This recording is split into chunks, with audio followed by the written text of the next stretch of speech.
Hello, good morning, fellow Danube region followers. Today is my big pleasure that we have Steve Halligan with us. He's our colleague, our dear project officer in charge of new priority in the Danube region program, a more social Danube region. And today he will give a presentation on accessible, inclusive, and effective labor market. Before starting, please note that there is a Slido on, you can see the details, so please post your questions on Slido. And so please enjoy Steve's presentation. Thank you. Steve.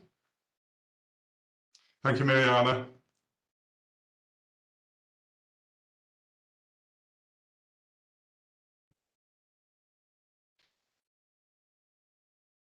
So yes, thank you again, and welcome to the webinar today. As Mariana said, my name is Stephen Halligan. I'm responsible for the priority 3 of the programme, which is a new priority. It's a more social Danube region priority. And so we're really pleased and excited about this priority to see where we can take it. In the presentation today, the content, we'll be looking at transnational cooperation and the Danube region, thinking about the new Danube programme in this context. We'll move on then to the funding opportunity itself, some of the context around it, the priority 3, and the specific objective itself. We'll then look at the needs and challenges in the Danube region that have been identified, particularly as we went through a territorial analysis. And so we'll give some pointers there as to where we've come from. Then we'll look at the funding opportunity itself, coming from specific objective 3.1, focus and the type of activities. We'll follow this by looking at the partnership, including some consideration of stakeholders as well. And following this, we'll look at the budget of the programme itself, but also the specific objective. And then we'll go towards progressing towards the call and beyond. So the call itself, when this will be, and when we expect projects. Finally, we'll have a question and answer session. This is where we have questions already which have been received, and we'll respond to those. But also we'll have new questions coming in, which will be facilitated by Slido. So where we are with the programme, the Danube Region programme, it's an instrument of the EU cohesion policy. It supports cooperation projects beyond national level, so the transnational element. And it looks at this in a geographically defined area, addressing common needs of this area and challenges. So this is the 14-country area that we'll talk about. It's there to complement mainstream programmes, and this is particularly relevant for this priority because we're looking at the specific objective in terms of the labour market, which is traditionally a very sort of national approach, and most of the work will be done at a national and regional level within countries. So we're looking to complement that and look at ways that we can do that. Finally, it's a programme which looks to bring together policymakers, academia, research, civil society and private actors. Again, we'll look at potential partners and stakeholders later in the presentation. But this really is a point of emphasis here on the need to have multiple partners to address the labour market challenges. So the Danube region itself, well, it's a region of barriers. And when we did the territorial analysis, this was a point that came across. But I've added to this here and I said a region of barriers, but with opportunities as well. Heterogeneous, being diverse in terms of natural environment, social, cultural and economic features, very different. When we look at the labour market, we can see this point about it also being highly fragmented in terms of political and administrative setup. With the labour market, we have setups which are centralised or decentralised, multi-actors, multi-ministries involved, and throughout the regional setup. So it's very different, it's fragmented across the region. As a program, as an Interreg program, we have the highest number of countries out of the, well, there's 14 countries on the Interreg B strand, and we have 14 countries within this program. Sorry, 14 programs, 14 countries. And the highest number of borders for this type of program. So it's complex. We have EU and non-EU countries. We have measures which have been in place for some time in terms of building stronger cohesion with accession and neighbourhood policies, and we're trying to build on that. All in all, we have a very unique situation and the opportunity to develop something here, better integration of the Danube space, but in terms of the labour markets, we can create a significant opportunity to look at different labour markets, the way they're done across the region, and take the strengths and the innovation from different markets to create this developing space. So in terms of a bit of the background, how did we arrive at this new priority, some more social Europe?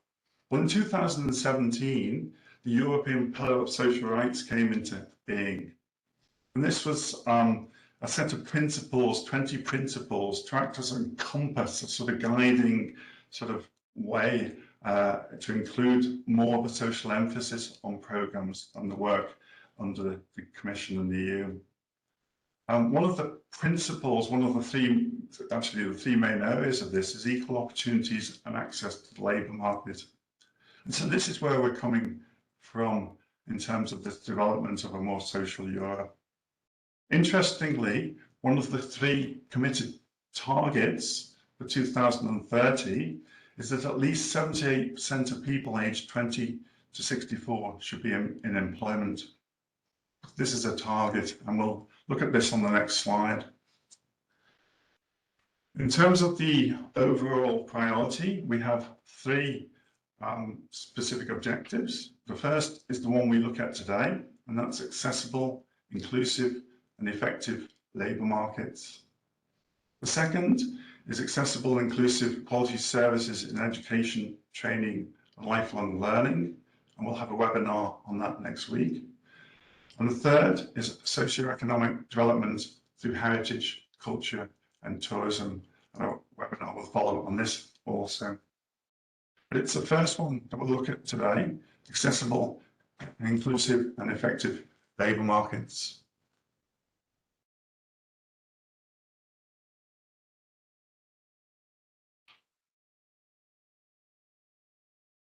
So when the territorial analysis was undertaken, we had a number of needs and challenges which were raised in the Danube region.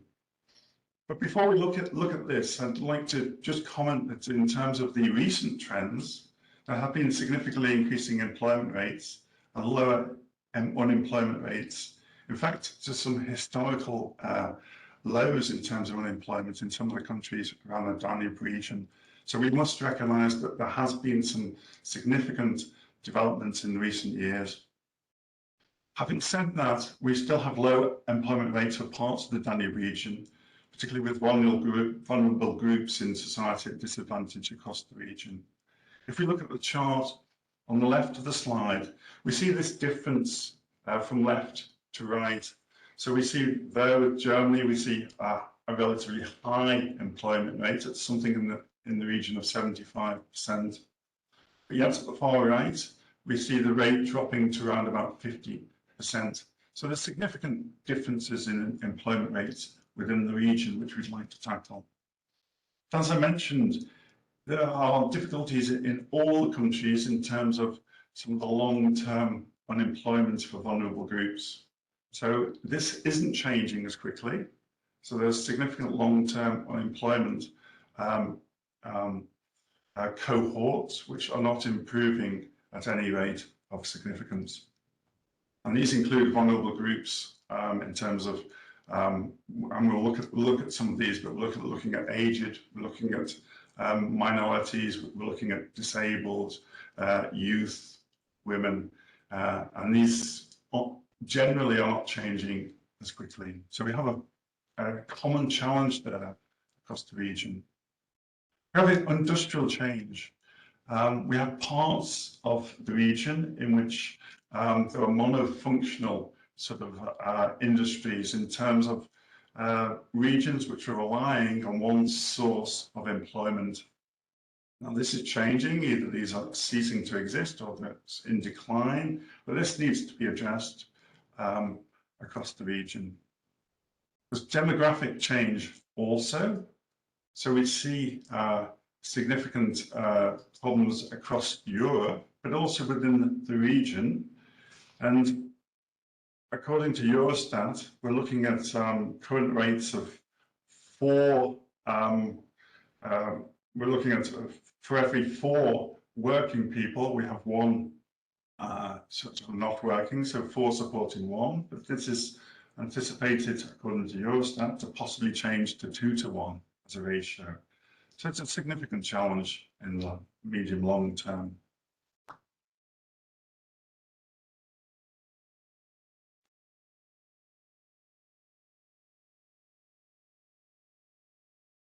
Labour market migration, on the chart on the left, we see how this has been working from 2012 to 2017. And we see where we're looking at red, orange, and the lighter orange colour. We see this predominantly in the western part of the region.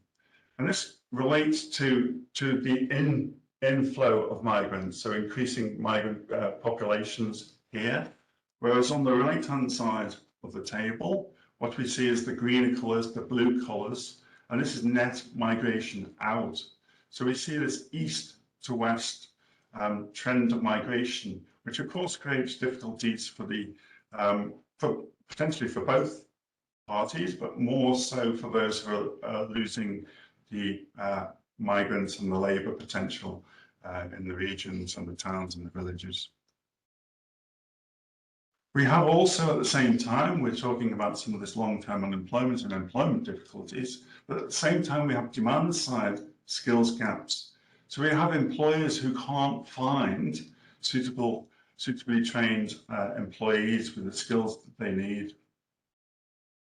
And we have changeable times as well. Of course, we have the pandemic, we have the effect of the pandemic. We have a war, which is creating migratory flows. We have supply chain issues, which is creating problems for industry across the small enterprises, micro. And of course, we have economic cycles, the cycles of where economies expand and they contract and the effect that this has on the labour markets. We could think of this over periods of 5 years or slightly more or less, but certainly we have a historical trend of economic cycles. We have changing ways of working.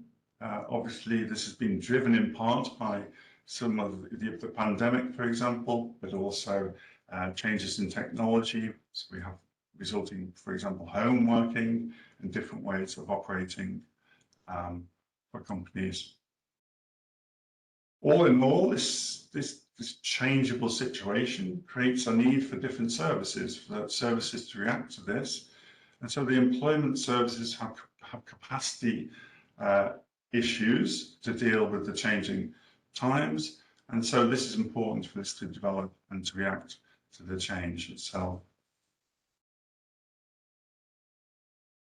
So now we get to the sort of focus of the new specific objective.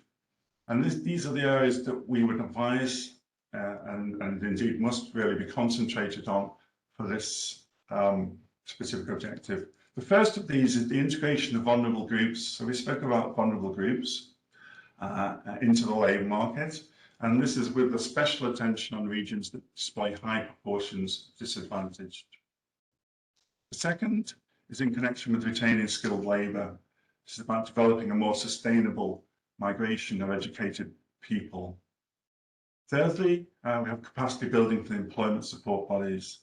This in terms of information, data systems, coordination, training, and we could think of this in social economy links as well. So we could train more in social economy, but develop these links and different ways of working. Having looked at the focus, we move to the activities, And the first of which the activities we're putting here have been expressed by different countries and who have come to a consensus on the important sort of activities that they would feel worthwhile to be addressed within the scope of the programme. These are not compulsory, but they offer a good sense of the importance which is being felt.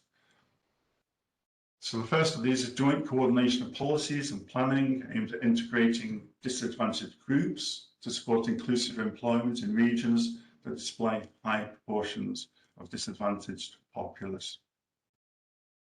The second is support for designing innovative policies and planning to retain skilled labour and a more sustainable migration of educated people. Third is creation of an information systems and support for the provision of information and data about life events. So when people move, when they start work, when they leave work, etc. And this connected to periodic and permanent migration of workforce caused by labour market inequalities between the eastern and western parts of the macro region. This is something we just spoke about earlier. Next is coordinated policies and strategies to tackle active ageing. It's linked to the demographic issue. This can be tackled by new ways, for example, through social entrepreneurship. This in regions and cities of the macro region affected by a high level of ageing. Next is developing cooperation and innovative planning between bodies responsible for labour market integration and the private sector towards enhancing the inclusion of the disabled in the labour market. The disabled being a particular vulnerable group who have high proportions of long-term unemployed and can be well addressed with new measures. The next is the build-up of a Danube observatory system. This linked to labour migration and its impacts on cohesion, looking to involve public bodies who are responsible for monitoring and evaluation, but also academia and civil society more widely. Next, developing models to explore and demonstrate the effectiveness of remote working. This is changing patterns of work. This towards developing employment inclusiveness and meeting regional, social and economic goals.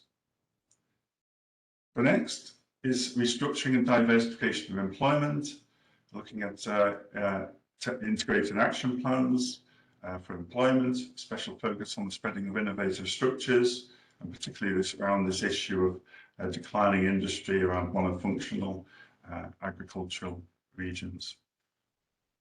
This could also include green jobs. So there's quite a number of activities there which came forth from the process that led to where we are now. You may well have other ideas which could equally fit into those focus areas. So we would not rule out that you have other ideas than those activities mentioned. Activities not supported. Well, this is activities where the transnational level is not sufficiently demonstrated. So where the project could be done more effectively at a national level or local level, and there would be no need for the transnational. Projects or ideas which have a predominant focus on infrastructure. So this is not an infrastructure direction. We could think about social infrastructure in terms of the social support networks, the buildings, for example, of the public employment services. This is not about building new buildings. It's more about the policies, the strategies, the processes, and so forth. Where there's a predominant focus on technical solution development without application by target users.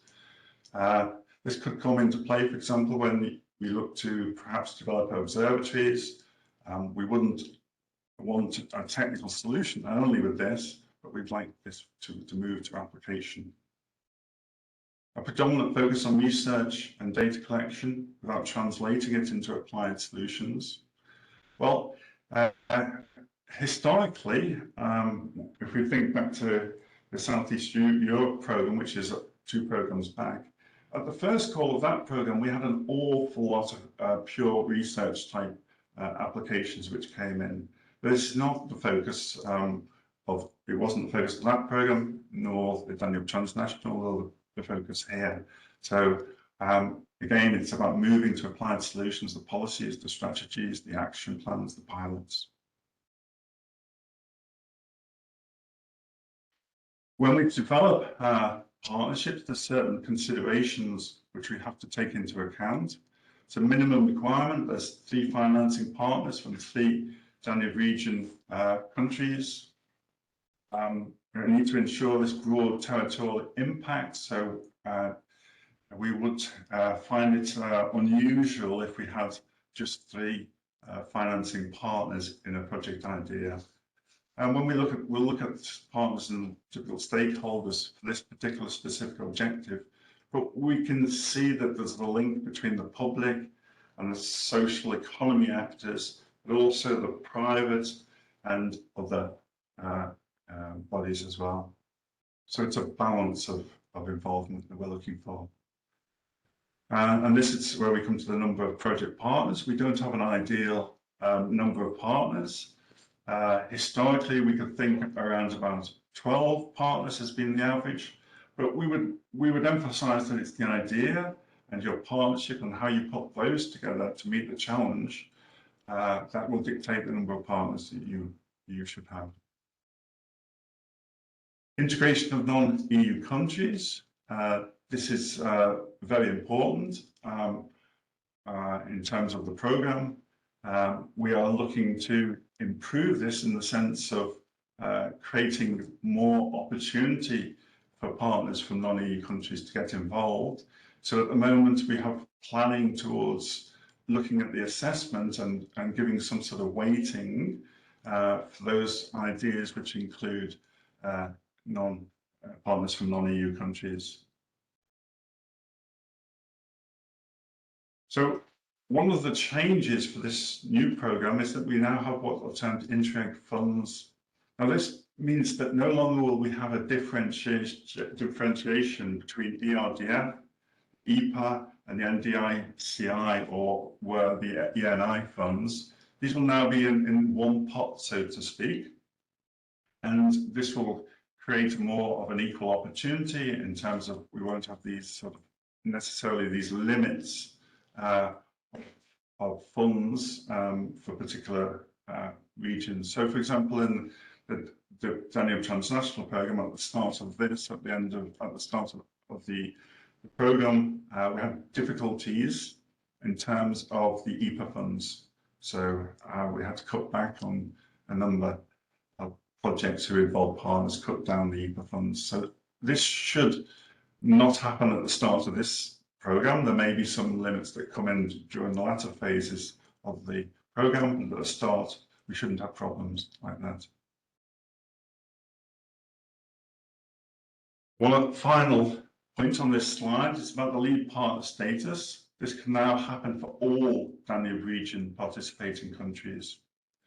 So this is a change from previously where non-EU countries could not have a lead partner. So this is a positive aspect again in trying to balance the way that we operate the programme and the opportunity for those partners within the programme. I mentioned partners and stakeholders that we see important for this particular specific objective 1. And when we talk about the labour market, of course, we're bringing or placing importance particularly on the public employment services that exist at the moment. But along with the public employment services, we see that it is very important that they move away from sort of traditional ways of operating to bring in the social economy actors, the social community actors, and also wider considerations. Now, it's not that this isn't happening across the region, it does happen to a certain extent, and public employment services are seeing this as a significant opportunity. When we look at public employment services themselves, this is in the highlighted in red here, then we see quite significant differences across the region between centralized and decentralized type models, but all are quite extensive in their own way. And I'll give a quick example of the Austrian public service here. The Austrian public service, we see having a responsible ministry. This is the AMS, a responsible ministry, or the Ministry of Social Affairs, Health, Care and Consumer Protection. Beneath, we have the AMS head office, responsible for management, evaluation, business environment analysis and strategies. Beneath this, we have 9 regional offices. These elaborate labour market policy of the regions, they coordinate and they monitor. Beneath this, we have 98 local offices, which offer information, counselling, support and placement services. And then we have 70 careers information services, employment opportunities providing. So we have an extensive network of public services under this public employment service in Austria, which is similar to many other countries in the region. Now, at the same time as that opportunity to involve these particular public service entities, we have the social and community. We have the health supporting organisations, the disability support organisations, the minority support organisations. We have social enterprise associations, associations focused on social inclusion, cooperatives, and so on. These will be important. We could equally have highlighted these in red because of the social approach that this specific objective is taking.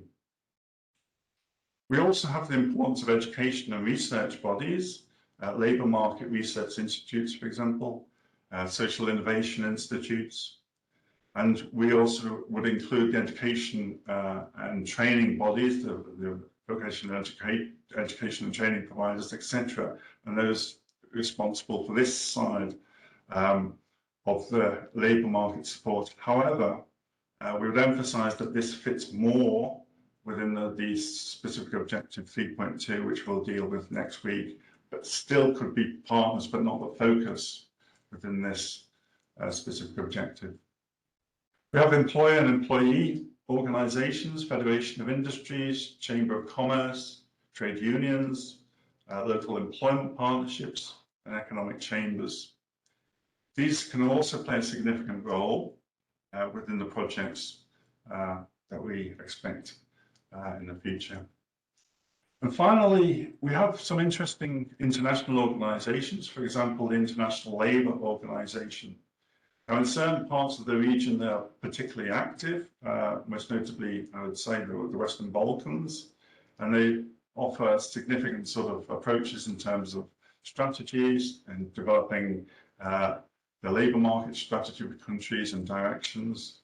So these could be interesting also to be involved with in terms of them as an organisation, but also in actually what they are producing. There's also networks, for example, the public employment services networks, which could be considered. So a wide range, the point is a wide range of potential partners and stakeholders for this specific objective. The budget, well, we can see here the total programme budget of 213 million here, euro. We have this Interreg funds that we spoke about.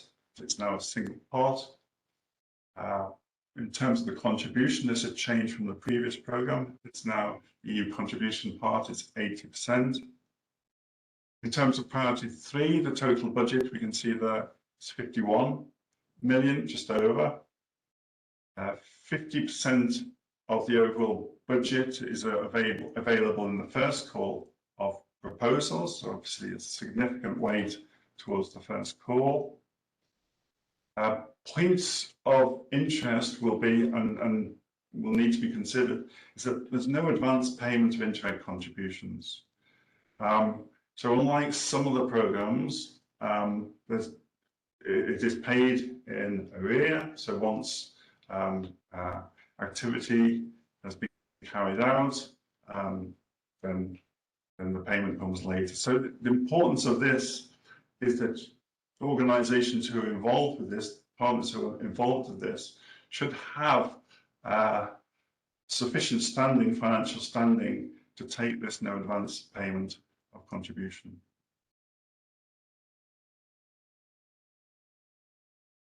Okay, so we're progressing now. We're progressing towards the first call and to have actual projects. How we are doing this is that at the moment, to provide information, we have the Danube Transnational Programme website. There will be a new website for the Danube Region Programme, but at the moment, we find our general information on the DTP website. We have draft Danube Programme documents there. We have the call for proposals announcements, which are expected there. And also we will have certain events, thematic webinars such as this one, expect a kickoff event, a lead applicant seminar also. To support, we have the DTP national contact points, so please do get in touch. They are regularly updated, and of course we have meetings with them. And we had a meeting, I think, 2 weeks ago. Yeah. 2 weeks ago. We have national event. There are national events which are planned by the national contact points. These are different stages of development, but you can be informed of those. Please keep in touch with the national contact points for those. At the MA-JS, the project officer responsible will offer bilateral consultations. This could take place now in theory, but you may wish to wait until all the documentation is available, which will be in June, after which point you can finalise your idea in conjunction with the final documentation and have a bilateral consultation. But if need be, if you feel that it's worthwhile, you could also contact your project officer, me, for this specific objective here, at any point from now on. One final point is the EU strategy for the Danube region is an important area of consideration. There's a priority area 9 that they have under people and skills. This has interesting areas which link to what we have here, and I would urge you to get in touch if your idea fits in with their priority area, and discuss the possibilities and how they could perhaps help you develop the idea for the future. So finally, my contact details are here. Please feel free to get in touch. As I say, we'll be offering these consultations. The website address for the current information is below. So again, please take a search on there. So thank you very much. We'll move to question and answers now, but I'll hand over to Miri to guide that. Thank you, Steve. It was very clear and precise, neat presentation of this challenging component of the Danube region reality, which also shows all the vulnerabilities of the region at the same time. So now we will move to the questions. First of all, please post your questions on slido.com. And before that, we gathered the questions we got with the registration form. So now let's start with the first one. So, Steve, will the current refugee crisis be considered for the topics outlined, goals, objectives, requested outputs, and deliverables? Yes, it's an interesting one because obviously all the programs would like to help the current situation as much as they can. On this particular point, I'd say that obviously we've spent a long time developing the focus of this specific objective and the approach, and therefore with this particular situation being created in February of this year, it hasn't been taken into account, and so you won't see it particularly in the program documents. However, if we look at refugees and the situation, what we can say is that they're vulnerable, disadvantaged. They have in most of the countries a right to work. and they're a challenge for individual regions, individual countries, and the Danube region as a whole. So whilst we can't change the documentation or the approach as it is at the moment, we do feel that these fit within the disadvantaged categories that we're looking at and could fit in that respect, so that they fit anyway into some of the approaches that we're anticipating. One point on that, we wouldn't advise to focus everything, your idea, on the refugees, because of the way we've set up the program at the moment, but also because obviously we don't know how this will develop. We don't know. We know our projects are anticipated to start in November of 2023. We'll know they'll go to 2026, but of course we don't know about the crisis, how long that will last, and so whether there will be specific relevance as we move through into the project, into project delivery. Actually, we hope there won't be relevant. We hope this will be, resolved. And just one other point on that, I guess if this thing is not resolved and it develops on, then we would look at existing sort of directions. We wouldn't change the direction, but we might tweak elements to allow possibilities for refugees, etc., to get involved in particular approaches which are already set. So that's a possibility. I'm not the one to say that will happen, but that could feasibly, we could think about that as a possibility of happening. Thank you, Steve. Thank you very much. The next question, what is the foreseen budget frame for the priority? What is the optimal expected project size? For example, budget, partnership, duration? We have in the slide, we have the overall budget, which is just over 51 million. We wouldn't have an optimal project size as such. We looked in the presentation, and I mentioned there that it's dependent really on the idea that you have and the partnership that you need to form to meet that idea and expectation on a transnational basis. So no optimal size as such. The duration of the projects are 30 months for the first call. Typically in calls we would expect 36 months, but the first call will be slightly shorter. Yeah, thank you, Steve. And only if I may add that you can check approved projects where you can see what kind of partnerships, of course, always depending on the topic and the idea. So please go through the approved projects, and there you might find some similar, or just to get an idea how one transnational project that is approved, how it looks like, the partnership, the composition. But once again, it all depends on the topic, so we can't be precise, right? Next question, I think that this is the one that I can answer. Are there channels to connect partners? Yes, there will be a matchmaking platform for connecting the partners, searching for ideas. So this is the top priority when it comes to the communications in the program. So it will be available as soon as possible and will be widely promoted on all our media channels. So please follow us closely and you won't miss it. So yes, we are working on it. The next question, the role of health promotion in the workplace. Yeah, it's not really a question, Yeah. but in general, health promotion in the workplace wouldn't sufficiently fit these specific objective focus.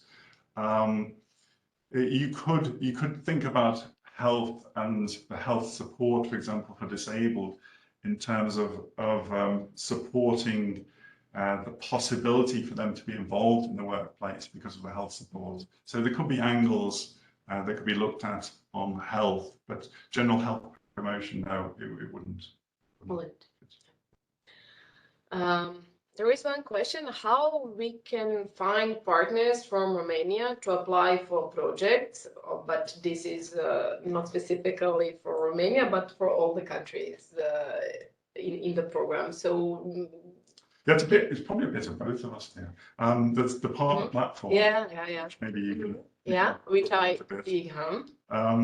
There's the national contact points who can be very active on this and helping to direct and organise events. So they'll be organising events within particular countries and regions, and that will offer the possibility.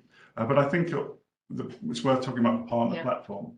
Yes, and thank you for mentioning the contact points. So you can also find their contact details on national contacts on our website, and please turn to them. So we have 14 countries, and our colleagues are really great. They're always willing to help you. They're so knowledgeable. And they might redirect, get in touch with their counterparts in other countries, their colleagues in other countries, and I'm sure that they will do the most to help you. So please also contact them. And as Steve said, we will have this matchmaking platform. Of course, your national events, local events, or you can also connect with partners. The next question, how to ensure access to high quality jobs by improving social infrastructure? Yes, the first point is that in terms of social infrastructure, if we think of public employment service offices, for example, we wouldn't fund infrastructural development as such. So we wouldn't look to do it in that way. We would look to improve accessibility towards social infrastructure in terms of how people can connect. And we'd also look to capacity build in terms of information support systems, training, etc. in social economy. This could be part of it.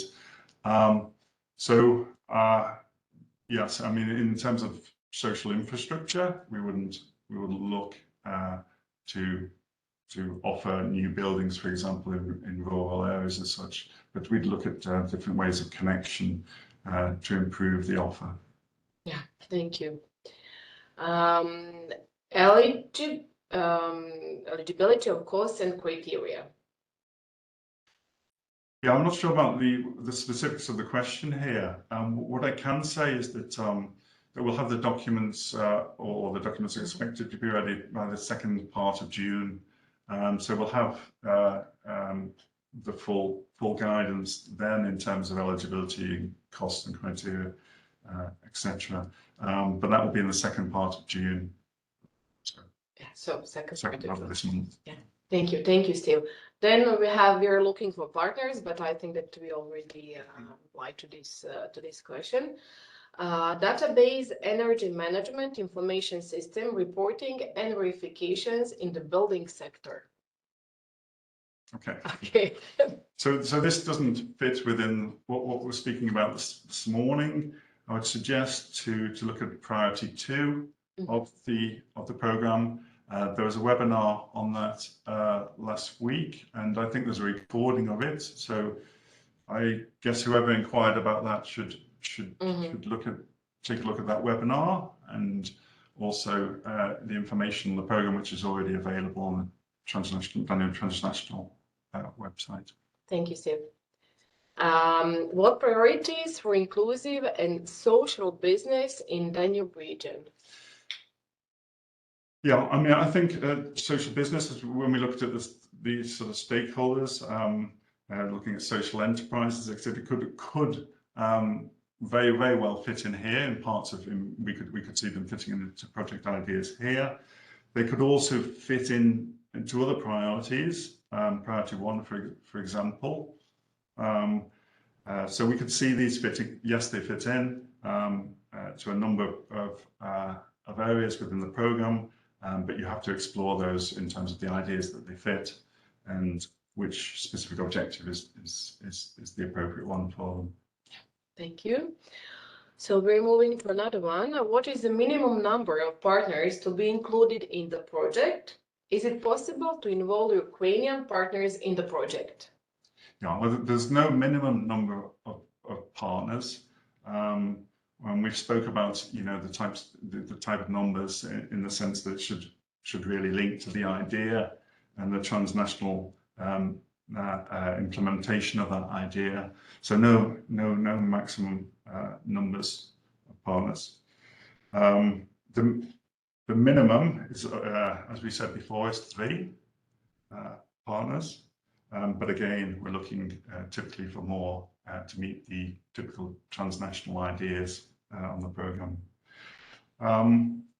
Historically, I think I mentioned in the presentation that we will be looking, there are probably on average about 12 partners for projects. That doesn't include associated strategic partners. So if that is some sort of guidance, but again, it is the idea, it is the way that you work the idea within the region. So, is it possible to Ukrainian partners? Yes, in principle, and this is obviously non-EU. We're trying to encourage this. The problem we have at the moment, of course, is the war. We have martial law in the Ukraine. As I understand it, the martial law, even at this stage, will run at least until August. We have a call here opening in September. So it would be very difficult to envisage Ukrainian partners at the start of the call 1. So yes, is the answer to the question. It's possible to involve Ukrainian partners in the program and in the calls. This first call will be difficult given the timelines, given the martial law. We will keep a strong eye on this, obviously. It'd be impossible not to. And perhaps between the call, so the expression of interest, the first application, and the full application, we might look to give the opportunity for Ukrainian partners to join into the applicant phase midway. This is something we have to look at, and we keep abreast of developments. But yes, we're trying to be realistic and flexible at the same time. Thank you. Mm-hmm. So circular bioeconomy, is it possible to finance? It's not under this what we've been speaking about this morning. This would be on. This is a question which came in not now, but not now. Yeah, with the registration. So I'd be worried if it came in now. Oh, no, it's not. Don't worry. No. Okay, so this is one which it would be better for whoever's put this question forward to look at priority 1. Again, the webinar for priority 1 for the 2 specific objectives under that priority took place on last week. And so there's a recording, you can find it on the website. So I would advise to have a look at that. And indeed, you could also contact the project officer responsible. The problem of employment of internally displaced persons in wartime, but it's already answered. What actions do you consider as more suited for ESF Plus, as noted in the fact sheet? Yeah, I think we should, because ESF Plus is clearly a key support measure for labour markets, for employment, and also for disadvantaged. I think what we have here is different in the sense that we have the transnational approach. We have joint responses to the common problems around the region. So it's different from that point of view, but also it's different really in the approach, more focusing towards the policy that we have. We are more focusing towards the policy, strategies, solution planning, and testing this out from the possibility of having multiple partner countries involved. But it's an interesting one, and it's a question which I'm glad has been raised, because I think applicants should take this into account. This plus on the ESF brings in sort of programs which haven't traditionally been with the ESF. For example, the Employment and Social Innovation Program. This is now part of ESF Plus. It's part of the Plus, and indeed they do operate transnationally. And there are aspects of that I can think of now in terms of their approach to, for example, observatories. We mentioned this possible formation of observatories within the Danube region in the suggested activities, but they too would focus on this. So it's important for applicants to have a look at what's happening out there and make sure their approach fits and complements existing activity. Thank you. Restriction of number of project partners, any possibilities for advanced payment? Well, no. Unfortunately, we don't operate advanced payment. We discussed in the presentation, and this can be difficult for some organisations. And it's a point which, you know, if you're planning to lead on this, on an idea, that you should discuss this in some depth with potential partners as to their capacity to take an idea on and be part of this without that advanced payment. Thank you. And the last one from this group of questions: tools and solution development work package design for the social aspects of the project. Yeah, I mean, I'm not sure what the question is there. But the guidance on work package design and what will be needed will be offered more in the documents and lead partner training. There will be some changes to what's the design and what's expected in terms of development work packages compared to previous programs, but that will come with the documents and lead partner training that will follow shortly. Thank you, Steve. So now we will move to the questions we received through Slido.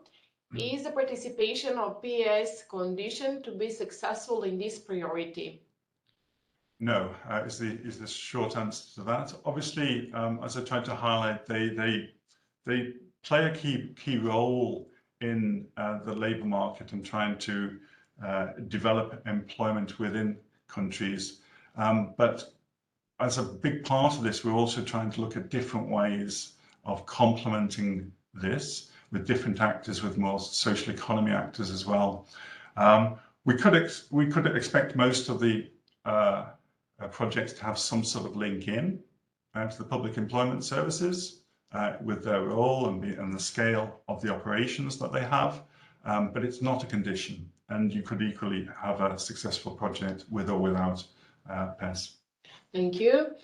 Are private for-profit organizations, for example, private VET provider, allowed to join the partnership? Are they eligible for taking the role of lead partner? Yes. So, in answer to the first part, it's yes, that we can have private organizations for profit as partners, and this across the region. A vocational education training provider could be part of this specific objective 1. They'll be more so part of the specific objective 2, but definitely I would not rule them out from this specific objective either. And they can't be a lead partner to private organizations. Private organizations would not be able to be a lead partner. Thank you. Where we may find all the requirements for applying? Yes, these will be in the documents which come out later this month. So you should keep an eye on the website for these documents that will come. So this is a matter of weeks now. Can we have more information about specific objective 3.3? Yeah. So this is this priority it will have a webinar on this. It's about cultural heritage. It's about using cultural heritage around the region, which is an asset, to develop social and economic well-being in regions and towns around the Danube region. So it's an interesting topic. I would encourage you to register for the webinar on the website. Yes, thank you.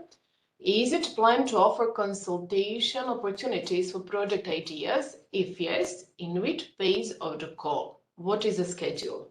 Yes, I mentioned this in the presentation in terms of I personally would be open to consultations from now on. However, it might be a good idea to wait for the call documentation and the program documentation to be updated on the website, and to have a good look through that initially, and then book a consultation. Thank you. When approximately will be the matchmaking platform available? As soon as possible means, yes, this is a good question. It means at our earliest convenience. We are working on it. As I said, this is a top priority. Now you have to understand that there is also this procurement procedure. Then the providers, they will need to set up the platform, but we do hope that in a month it will be available. So yeah, let's hope that in a month you will already be there finding your partners. Is there a two-step application procedure planned? If yes, what is the scope of the application step 1? Yes, it's a two-step procedure. The first step is what we'll call an expression of interest, and it's a shorter form of the application form, concentrating more on the strategic approach, the idea and the partnership, but not in the detail of the full application form. We're expecting the call to be, to be open in November. This will last for about 2 months to be open, and then we expect this first phase, so the expression of interest phase, to be completed around the spring of next year, and then to open the second phase, which will take us through to November. So we can expect projects starting November or May or around this time next year. Okay, thank you. Do we have more questions? It seems that that you covered everything and replied to all the questions. So if there is no other question, we thank you. We thank you for being today with us. Please follow us, follow our social media. You will be informed about everything. And Steve, thank you once again for this really nice presentation. Yes, thank you, Mariana. And a big thank you for those who attended today. Obviously, this is a new priority. It's a new specific objective. And we'd really like to see this, this develop in the right direction. And so I would encourage you to, as Miri said, to follow the developments and also get in touch. Take consultations if you feel this would be a benefit. We're here and open and wish to help. So thank you and good luck in developing your ideas. Thank you, and see you next week with new specific objectives. Thank you very much. All the best. Bye bye.